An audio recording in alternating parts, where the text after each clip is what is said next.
Pinoy Kwento, Tagalog Horror Stories. Unang kabanata, Mga Bulong sa Dalampasigan. Naalala ni Manuel ang mga babala ng kanyang lolo. Huwag kailanman lumapit sa bangin kapag naririnig ang panaghoy. Subalit sa katahimikan ng gabi, habang ang buwan ay naglalaro sa mga alon, isang patak ng kuryosidad ang tumaga sa kanyang kaluluwa. 5 araw na siyang hindi nakakatulog ng maayos. 5 araw na siyang hinihila ng tinig mula sa malayo. Lumapit ka. Nakatayo si Manuel sa may bukana ng kanyang bahay. Ang kanyang mga kamay ay nanginginig habang hawak ang isang lumang gasera. Naramdaman niyang umakyat ang lamig sa kanyang galugod nang marinig niya muli ang panaghoy. Hindi iyon galing sa hangin. Hindi rin sa mga alon. May kung anong nabubuhay sa dilim na iyon na tumatawag sa kanya. Nako, Manuel, saan ka pupunta sa ganitong oras? Tanong ni Aling Sioning, ang kanyang kapitbahay na naglalaba sa kanilang maliit na patio. Hindi ba't 11:00 na ng gabi? Pilit nang ngumiti si Manuel. Tinatago ang kaba na kumakain sa kanyang kaluluwa. May naiwan po ako sa bangka. Babalikan ko lang po. Sinukat siya ni Aling Sioning ng tingin. Kumuha ka ng asin. Maglagay ka sa bulsa mo. Maaga pa para sa katakutan pero gabi-gabi ko nang naririnig ang mga kaluskos sa labas. Tumango si Manuel. Bagamat alam niyang hindi siya naniniwala sa matanda, hindi lamang kaluskos ang naririnig niya. Isang tinig, isang napakalinaw na tinig ang tumatawag sa kanyang pangalan ng gabing iyon. 3 araw na ang nakakalipas habang siya'y naghahanda ng kanyang lambat. Manuel, lumapit ka. Hindi niya maintindihan kung bakit siya lamang ang nakakarinig nito. Kahit si Tonyo, ang kanyang kasamang mangingisda ay walang naririnig na banggitin niya ito. Tinawanan lamang siya. Pagod ka lang, pare, wika ni Tonyo, habang inihahanda ang kanilang bangka. Marami nang nalunod sa mga tubig na ito. Normal lang na marinig mo ang iyong sariling takot. Lumabas si Manuel sa kanilang maliit na bahay. Dala-dala ang gasera at isang maliit na supot ng asin. Bumubugso ang kanyang dibdib at hindi niya maiwasang tignan ang bangin sa malayo. Doon sa pinakadulong bahagi ng kanilang baryo, kung saan ang mataas na mga bato ay humaharap sa nanggagalit na dagat. Habang lumalakad siya sa dalampasigan, unti-unti niyang nararamdaman ang pagbabago ng hangin. Sa gitna ng Hunyo, dapat ay mainit at malagkit ang simoy. Pero ang hangin na humahaplos sa kanya ngayon ay malamig at amoy tubig alat, parang may naghihintay. Mababa sa buhangin ang mga bakas ng kanyang paa. Subalit may kakaiba sa gabing ito. Habang sinunod niya ang landas patungo sa maliit na daungan, napansin niya na may mga bakas din sa papuntang kabilang direksyon, patungo sa mga bangin. Hindi iyon sa mga bakas ng tao, mas malaki, mas malalim, at tila may mga marka na mahahabang kuko. Napatigil si Manuel. Iniangat ang gasera para makita ang mga bakas ng mas malinaw. Hindi siya maaaring magkamali. May naglalakad sa dalampasigan na ito na hindi tao.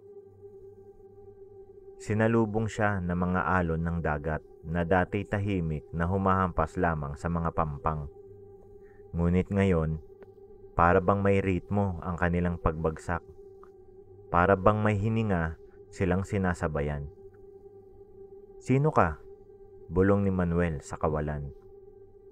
Sa halip na sagot, isang malakas na panaghoy ang pumunit sa katahimikan ng gabi. Hindi ito ang mahinang pagtawag na naririnig niya noong nakalipas na mga gabi. Ito ay isang sagad sa butong sigaw ng paghihirap. Isang tinig na tila nanggagaling sa kalaliman ng dagat, puno ng kalungkutan at galit. Nabitiwan ni Manuel ang gasera at agad na humampas ito sa buhangin. Namatay ang apoy at biglang nilukuban ng kadiliman ang paligid. Kumakabog ang kanyang dibdib. Sinubukan niyang kunin ang gasera, ngunit hindi niya ito makapa. Ang tanging liwanag ay nagmumula sa manipis na sinag ng buwan na sumisilip sa mga maiitim na ulap. At doon, sa gitna ng kadiliman, nakita niya ito. Dalawang nagniningning na mata, pulang-pula tulad ng nagbabagang uling. Nakatuon sa kanya mula sa direksyon ng bangin, malalim, walang hanggan at gutom na gutom. Gusto niyang tumakbo, gusto niyang sumigaw, subalit ang kanyang katawan ay nanlamig, naparalisa ng takot at habang dahang-dahang lumilitaw ang anyo mula sa kadiliman. Hindi ito tao, hindi rin ito hayop na kilala niya. Ito ay isang nilalang na may hubog ng tao, ngunit balot ng mga kaliskis at balahibo. Isang halimaw na tila galing sa kailaliman ng dagat. Kumakayod sa lupa gamit ang mahahaba at malalaking kuko. Manuel, ang bulong nito. Ang boses na dating malamig at malayo, ngayon ay malapit at puno ng uhaw. Ilang taon na kitang hinahanap. Nanginginig, sinubukan ni Manuel na umatras. Subalit napako siya sa buhangin nang makita niya ang muka ng nilalang. Isang muka na kilalang kilala niya. Isang muka na nakita na niya sa kanyang panaginip at bangungot. Tatay! Ang tanging nasigaw niya bago tuluyang nawala ang kanyang diwa. Nagising si Manuel sa sikat ng araw. Nakahiga siya sa buhangin. Ang mga alon ay dahan-dahang humahampas sa kanyang mga paa. Agad niyang hinanap ang gasera at nakita ito ilang metro ang layo. Kalahati nito ay nakabaon sa buhangin. Walang bakas ng nilalang, walang marka ng malalaking paa o kuko sa buhangin. Manuel! Manuel! Tawag ni Tonyo mula sa malayo. Anong nangyari sa'yo? Nandito ka na pala. Hindi ka bumalik kagabi sa bahay ninyo. Hinahanap ka ni Aling Sioning. Dahang-dahang tumayo si Manuel. Pinagpag ang buhangin sa kanyang mga braso at binti. May mga gasgas siya na hindi niya matandaang nakuha. May nakita ko kagabi, Tonyo, ang mahina niyang sabi. Nagkamot ng ulo si Tonyo. Ano? Subalit bago pa makasagot si Manuel, napalingon siya sa direksyon ng bangin. Doon sa malayo, nakita niyang may kumikinang na dalawang pulang mata na nakatuon sa kanya, bago mabilis na nawala. Wala, ang sagot niya. Sa wakas, siguro napagod lang ako at nakatulog dito. Habang pabalik sila sa bayan, hindi maiwasan ni Manuel na tignan ng dagat. May kung anong nakatingin sa kanya mula sa kailaliman. At alam niyang babalik ito sa gabi. At sa susunod, hindi na siya magigising sa sikat ng araw. Sa kanyang bulsa, naramdaman niyang unti-unting natutunaw ang asin. Natatapakan ng isang bakas na walang sino mang makakakita. Ang bakas ng nilalang na naghihintay sa bangin. Ang mga ngahoy sa kailaliman.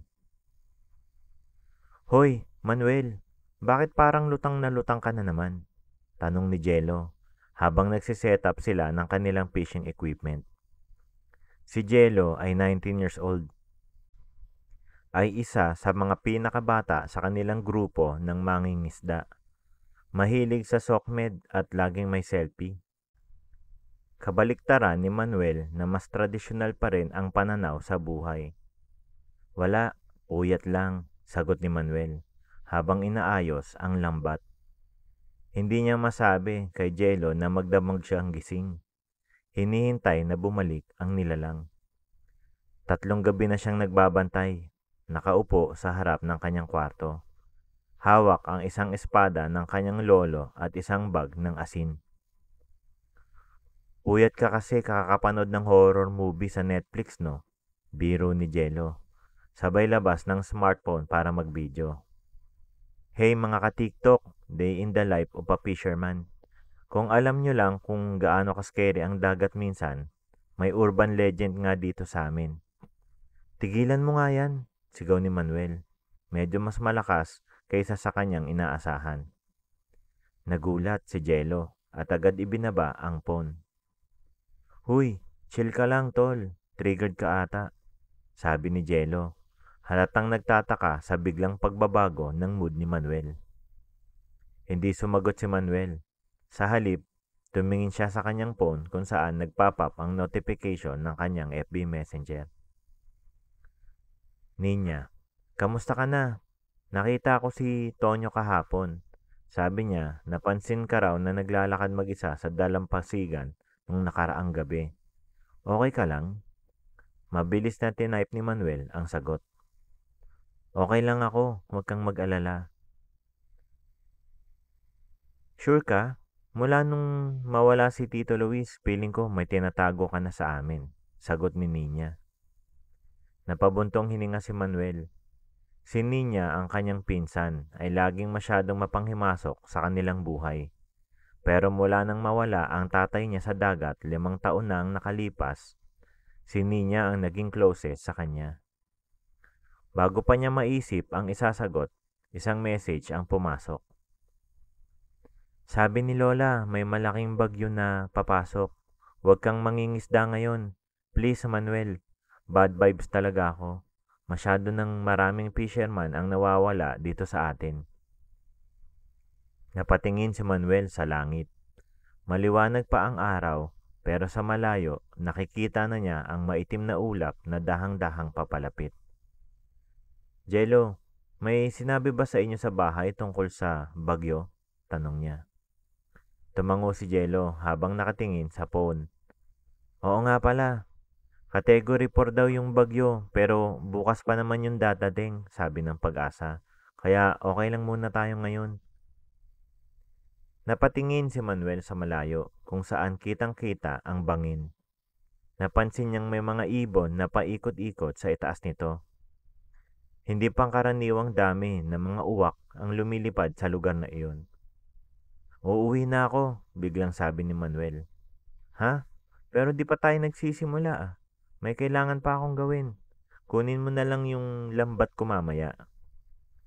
Bago pa makasagot si Jello, naglalakad na si Manuel pabalik sa direksyon ng baryo. Pero hindi sa kanyang bahay ang kanyang tungo. Sa halip, dali-dali siyang pumunta sa bahay ni Lola Tasing, ang pinakamatandang babae sa kanilang lugar at kilalang manggagamot. Nakaupo si Lola Tasing sa kanyang lumang duyan. Nakatutok ang mga mata sa kawalan, kahit na nasa harapan niya si Manuel. Alam kong darating ka, sabi niya. 3 araw na akong nakakaamoy ng dagat sa loob ng aking bahay, kahit malayo tayo sa pangpang. Lola, simula ni Manuel, hinihingal pa. May nakita po akong... kaya naman pala, sabi ng matanda, habang kumakapa sa isang lumang kahon sa tabi niya. Nakita mo na siya, ang mangangahoy. Mangangahoy? Oo, nangangahoy ng kaluluwa. Yan ang tawag ng iyong lolo sa kanya. Nilalang na dating tao, ngunit tinakot at inakit ng dagat hanggang sa maging isa na siya sa mga nilalang ng kalaliman. Nanginig si Manuel. Pero, Lola, parang si tatay. Tumango si Lola Tasing. Sinasabi ko na nga ba, hindi namatay ang iyong ama. Manuel, kinuha siya. OMG, nasabi na lang ni Manuel. Hindi na malayan ang paggamit ng salitang hindi niya karaniwang sinasabi. Anong gagawin ko, Lola? Inilabas ni Lola Tasing ang isang lumang bote mula sa kahon. Ito ang binigay sa akin ng iyong lolo bago siya namatay. Sabi niya, Ibigay ko lang ito kung makikita mo na ang mga ngahoy. Ano to? Tanong ni Manuel habang tinitingnan ang kulay abong pulbos sa loob ng bote. Abo ng kaluluwa, sabi ni Lola Tasing. Galing sa isang engkantong napugutan ng kanyang ulo sa mga bangin noon. Ihagis mo ito sa mukha ng mga ngahoy at pansamantalang mawawala ang kanyang kapangyarihan. Lola, parang ang dark naman ng solution, sabi ni Manuel. Sure po ba kayo nagagana ito? Baka naman matroma palalo yung hindi niya maituloy. Hindi niya kayang sabihing nilalang ang kanyang ama. May isa pang paraan, sabi ni Lola Tasing. Pero mas delikado. Kailangan mong hanapin ang agimat ng katahimikan. Nasa loob iyon ng kuweba sa ilalim ng bangin. Pero dapat mong tandaan, Manuel, kapag pumasok ka doon, malamang hindi ka na makakalabas. Tinanggap ni Manuel ang bote at inilagay sa kanyang bulsa. Salamat, Lola. Mag-ingat ka, iho. May bagyo na parating at hindi lang yan ang hangin at tubig. May dalang kadiliman ang bagyo at sa kadilimang iyon, lumalabas ang mga nilalang na tulad ng mga ngahoy. Habang papalakas ang hangin sa labas, dahan-dahang tumayo si Manuel. Sa kanyang phone, sunod-sunod na nagsisiping ang mga mensahe galing kay Nina at Jello. Pero hindi na niya pinansin. May isa siyang desisyon na dapat gawin. Alam niya, sa ilalim ng bangin, hinihintay siya ng sagot at hinihintay siya ng tatay niya o kung ano man ang natira sa kanya. Grabe, ang weird talaga ng weather ngayon, post ni Nina sa Facebook habang kumukulog sa labas. Sa comment section, sunod-sunod ang mga reply. Jello, di ba? Super creepy na ng dalampasigan. Nag-take ako ng video kanina sa TikTok. Check nyo, may weird na shadow sa background. Tonyo, Jello, asan ka na naman? Puro ka pa-viral. Natural lang yan kasi may bagyo. Aling Shuning, anak, asan si Manuel? Hindi pa ba umuuwi? Nakasin lang mga message ko. Si Nina, Aling Shuning, intayin niyo po. Baka nasa bahay ni Lola Tasing pa. Pero hindi nasa bahay ni Lola Tasing si Manuel. Sa halip, naglalakad siya ngayon sa dalampasigan. Kahit na malakas na ang hangin at unti-unti nang bumabagsak ang malakas na ulan. Nakahoodie siya at nakatago sa kanyang busa ang bote ng pulbos na ibinigay ni Lola Tasing. Ang kanyang isa pang bulsa, may dala siyang bago, isang maliit na pocket knife na dating pag-aari ng kanyang ama. Matagal na itong itinatago ni Aling Shuning, pero ngayong gabi, kinuha niya ito mula sa lumang kahon sa ilalim ng kama. Papunta sa bangin, doon siya patungo, sabalit habang papalapit siya, naramdaman niyang bumibigat ang bawat hakbang, na parang may humihila sa kanyang mga paa. Akala ko hindi ka na darating, isang boses ang nagsalita sa likuran niya. Agad siyang napatingin at nakita niya si Jello na nakatayo ilang metro ang layo. Hawak ang phone at naka-video mode. Jello, anong ginagawa mo dito? Sigaw ni Manuel sa gitna ng malakas na hangin. Same question, tol. Kinalat ni Aling Shuning na nawawala ka raw, kaya nag-live ako para hanapin ka. Pero hindi ko ina-expect na makikita kitang papunta sa bangin. Care to explain? Umuwi ka na, Jello, sagot ni Manuel. Hindi mo to maiintindihan. Try me, sabi ni Jello, lalong lumapit. Mula nang maligo tayo kagabi, ang strange mo na. Tapos narinig ko kay Lola Tasing na pumunta ka sa kanya. May kinalaman ba to sa urban legend na yon? Nagulat si Manuel. Alam mo yun? Oo naman. Trending na yan sa Philippines Reddit. May thread tungkol sa mga misteryo ng coastal towns. Meron din sa TikTok. Ikinuwento ang mga local folklore enthusiasts. Ipinakita ni Jello ang screen ng phone niya kay Manuel. Tignan mo, Halos 1 million views ang compilation ng mga kwento tungkol sa mga taong nakakakita raw ng isang half-human, half-sea creature sa mga bangin sa Pilipinas. Tapos yung iba, sinasabi na mga nawawalang mangingisda, hindi nawawala. Kinukuha ng mga ngahoy. Hindi ganoon ang tawag dito sa amin, sabi ni Manuel, habang patuloy na kumakaway ang malakas na hangin. Mga ngahoy ang tawag sa kanila. Mas catchy yun, sabi ni Jello. Pero, tol, seryoso, anong ginagawa mo talaga dito? Bago pa makasagot si Manuel, isang malakas na kulog ang kumidlat sa langit. Sinundan ng isang matinding panaghoy na tila nanggagaling sa ilalim ng dagat. Oh my God, ano yun? Sigaw ni Jello. Nahulog ang phone sa buhangin. Narinig mo ba yun? Parang may sumisigaw. Napatigil si Manuel. Narinig mo? Oo naman. Parang hindi tao, pre. Pero, ewan ko. Parang sinasadya niyang tawagin tayo. Bigla siyang napatingin sa direksyon ng bangin. At doon, sa gilid ng bato, nakita nila ang 2 pulang mata na nagniningning sa kadiliman. Shit! Sigaw ni Jello. Kinuha ang phone niya para i-video ang nakikita nila. Pre, totoo nga. Totoo ang urban legend.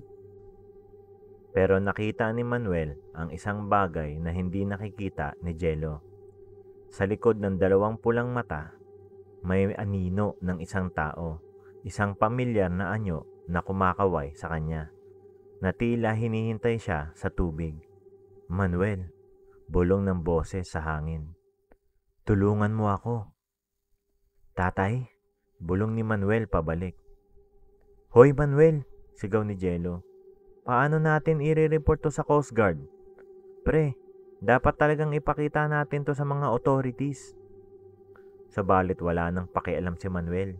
Bigla siyang tumakbo, hindi pabalik sa bayan, kundi palapit sa bangin. Manuel! Hoy! Sigaw ni Jello. Sinusubukang habulin siya. Pero huli na.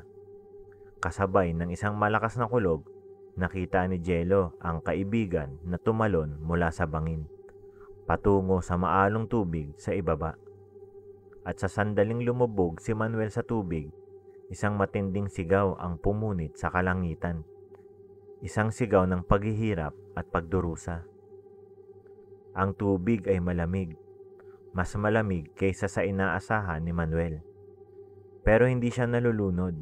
Sa halip, naramdaman niyang may humihila sa kanya pababa, palayo sa ibabaw, patungo sa isang lugar na walang liwanag. Kilala niya ang pakiramdam ng mga kamay ng tatay niya. Kahit na hindi na malakas tulad ng dati, kundi malamig at ang maasim na amoy. Tatay, sinubukan niyang sabihin sa ilalim ng tubig, pero walang tunog ang lumabas. Sa halip, pumasok ang tubig alat sa kanyang bibig at naramdaman niyang unti-unting nawawalan ng hangin ang kanyang mga baga. Sabalit bigla siyang nahila pababa at nakita niya ang isang malaking butas sa ilalim ng bangin. Isang kuweba na hindi nakikita mula sa ibabaw. At habang hinihila siya papasok doon, nagsimula siyang makarinig ng mga boses. Napakaraming boses ang nagsasalita ng sabay-sabay. Matagal ka na naming hinintay, Manuel. Akala namin hindi ka na babalik. Isang mangingisda pa, isa pang kaluluwa para sa amin. At sa gitna ng mga boses, narinig niya ang boses ng kanyang ama. Hindi na ganoon kalakas, pero naririnig pa rin. Manuel, anak, patawad, pero kailangan kita dito. Madilim ang kuweba, pero hindi ganoon kadilim para kay Manuel. Kahit paano, nakikita niya ang mga anino sa paligid niya. Mga anyo ng mga taong pamilyar at hindi pamilyar. Mga mangingisdang nawawala sa kanilang bayan sa loob ng maraming taon. At sa gitna ng lahat, nakita niya ang anyo ng kanyang ama. Hindi na ganoon katao ang itsura. May mga kaliskis na sa kanyang balat at ang kanyang mga kamay ay may malalaking kuko na tulad ng mga pangingisda. Pero nakikilala pa rin ni Manuel ang kanyang mga mata. "Tatay," bulong niya. Nagtataka kung paano siya nakakapagsalita sa ilalim ng tubig. "Bakit?" "Anak," sagot ng nilalang na dating kanyang ama. "Wala na akong choice. Ganito ang batas ng kalaliman. Kapag kinuha ka nito, dapat kang kumuha ng iba para palitan ka. 5 taon na akong naghihintay bago ako makalaya." "Anong sinasabi mo?" tanong ni Manuel. Bawat 5 taon, kailangan ng dagat ng bagong tagapangalaga. Pero walang pupunta rito ng kusang loob. Kaya kailangan nilang gumamit ng dating tagapangalaga para manghila ng kapalit. "At bakit ako?" "Dahil mahal kita, anak. At dahil alam kong handa kang magsakripisyo para sa akin. Mababaw lang ang dagat kumpara sa pagmamahal ng isang anak." Naging pagkalito ang takot ni Manuel. "Kaya mo ako tinawag?" "Oo, anak. Pero hindi ako ang nagsimula. Ikaw. Ikaw ang laging tumatawag sa akin sa iyong isipan, sa iyong mga dalangin, at narinig ko ang iyong mga dalangin." "Pagkamis lang yun, tatay. Hindi ibig sabihin gusto kong maging ganito." Lumapit ang kanyang ama at sa unang pagkakataon, nakita ni Manuel kung gaano na ito nagbago. Halos wala nang natira sa dating anyo nito. Ang balat ay naging kulay abo at may kaliskis. Ang mga daliri ay naging mahahaba at may matatalim na kuko. At ang mga mata ay nagniningning na parang pulang apoy. "Huli na para magbago ng isip, anak. Kailangan mong manatili." At ako, tumingin ang kanyang ama sa itaas, kung saan makikita ang mahinang sinag ng buwan sa ibabaw ng tubig. "Ako ay magiging malaya na." Biglang naramdaman ni Manuel na hinihigpitan ang hawak sa kanya. Hindi lamang ng kanyang ama, kundi ng marami pang ibang kamay. Mga kamay ng ibang mangingisda na nawala sa dagat sa loob ng maraming taon. "Wait lang, tatay!" sigaw niya. "May solusyon pa. Binigyan ako ni Lola Tasing ng..." Pero bago niya masabi, naramdaman niyang hinihila na siya pababa, palayo sa pinakamababaw na bahagi ng kuweba, patungo sa mas malalim na parte. "Wala nang solusyon, Manuel," sabi ng kanyang ama. "Tanggapin mo na lang. 5 taon lang naman. Tapos, pwede ka nang kumuha ng iba para palitan ka. Pwede mong kunin si Jello, o si Tonyo, o kahit sino." Nanlamig si Manuel sa ideya. Ibig sabihin, gagawin din niya ang ginagawa ng kanyang ama. Manghihila ng iba para palitan sa pagkalipas ng 5 taon. "Hindi ako papayag," bulong niya. At naramdaman niya ang bote ni Lola Tasing ay nasa kanyang bulsa pa rin. Sa sandaling iyon, isang matinding bagyo ang bumagsak sa ibabaw ng tubig. At naramdaman ni Manuel ang pag-alog ng buong kuweba.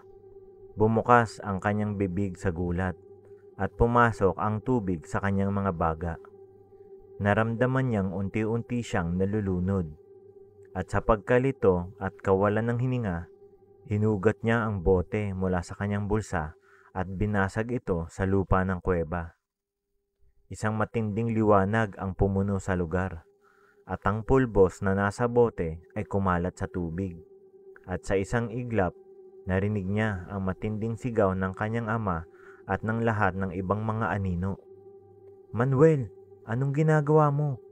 sigaw ng kanyang ama na halatang nasasaktan sa liwanag. "Anong binigay sa'yo ni Tasing?" Hindi makasagot si Manuel. Nararamdaman niyang unti-unti siyang nawawalan ng malay dahil sa kakulangan ng hangin.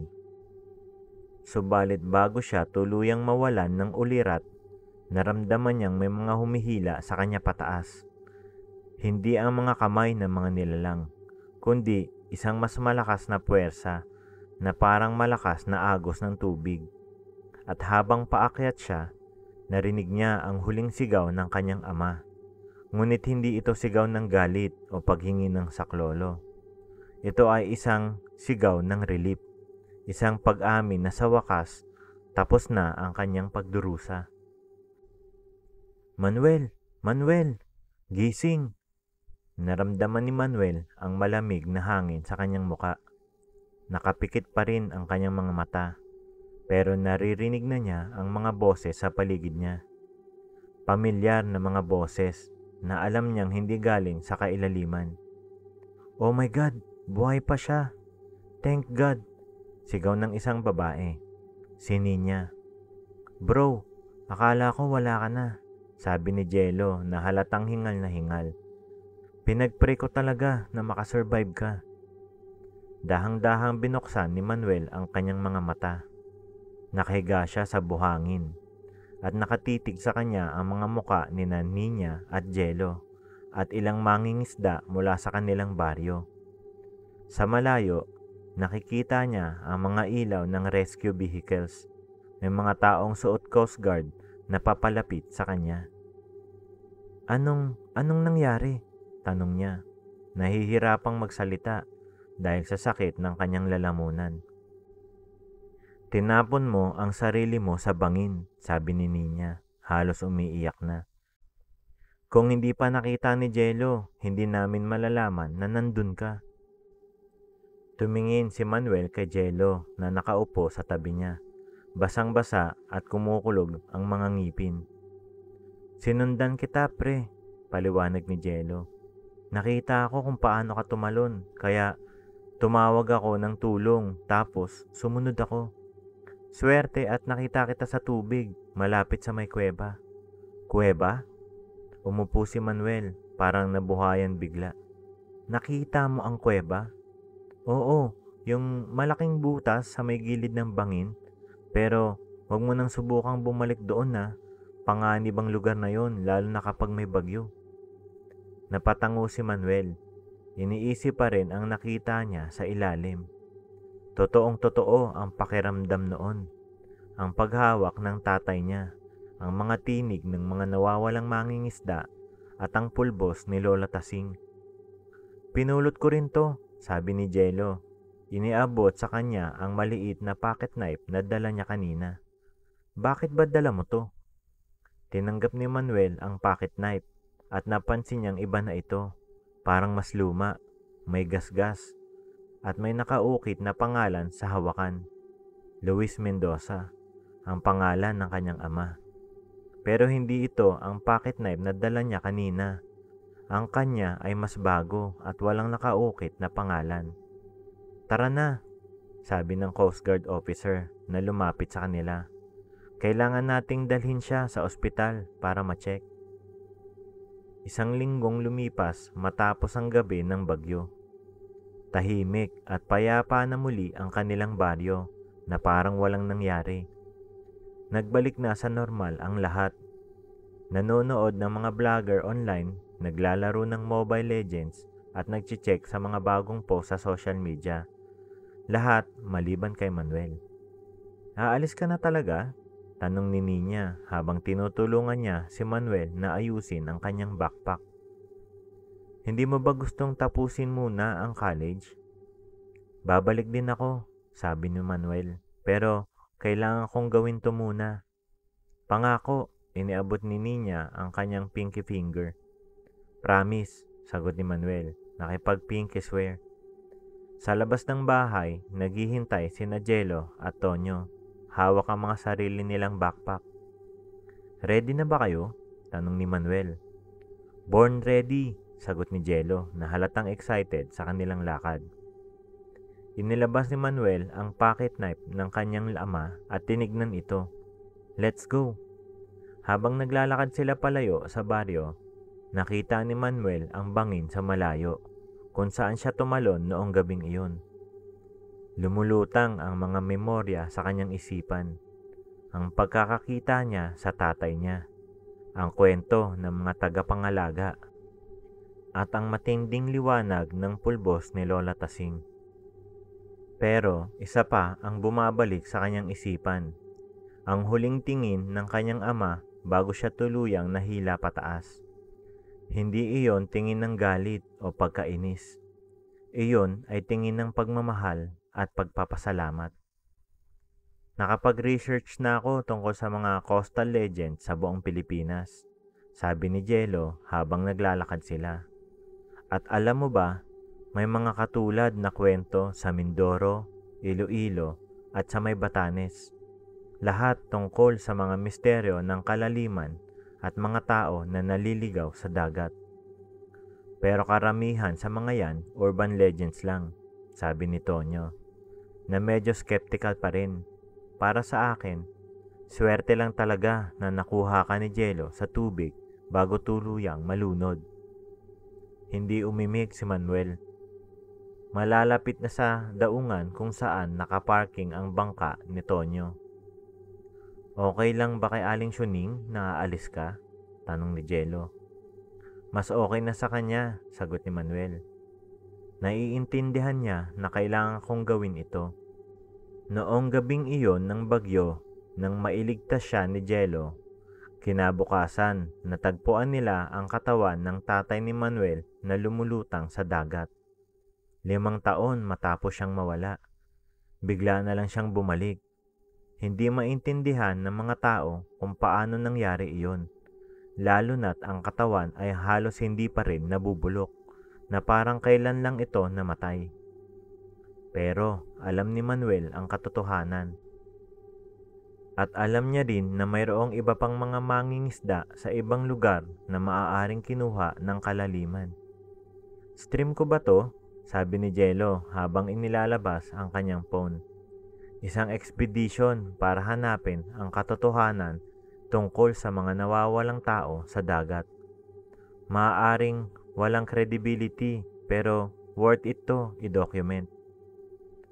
Ano ba talagang plano mo, Manuel? Sagot ni Tonyo habang inilulunsad ang bangka sa tubig. Bakit tayo pupunta sa Mindoro? May balita akong natanggap, sabi ni Manuel. May 5 mangingisda ang nawala doon nitong nakaraang buwan. At lahat sila nagsasabing nakarinig daw sila ng kakaibang panagoy sa gabi bago sila mawala. Habang sinisimulan nilang itulak ang bangka, naramdaman ni Manuel ang bigat ng pocket knife sa kanyang bulsa. Ang tanging patunay na naiwan sa kanya na hindi pa naginip ang nangyari sa kanya sa ilalim ng dagat. Manuel Mendoza, bulong niya sa sarili. Anak ng dating tagapangalaga. Ngayon, tagaligtas ng mga nawawala. Sa unang pagkakataon sa mahabang panahon, nakadama si Manuel ng kapayapaan. Alam niyang nasa tamang lugar na ang kanyang ama. At alam din niyang may mga nilalang pa sa kailaliman na hinihintay ang tulong niya. Hindi lang sila mga halimaw. Sila ay mga taong nangangailangan ng kalayaan mula sa sumpa ng dagat. Habang papalaot sila sa dagat, napatingin si Manuel sa mga bituin. At sa isang iglap, nakita niya ang refleksyon ng buwan sa tubig.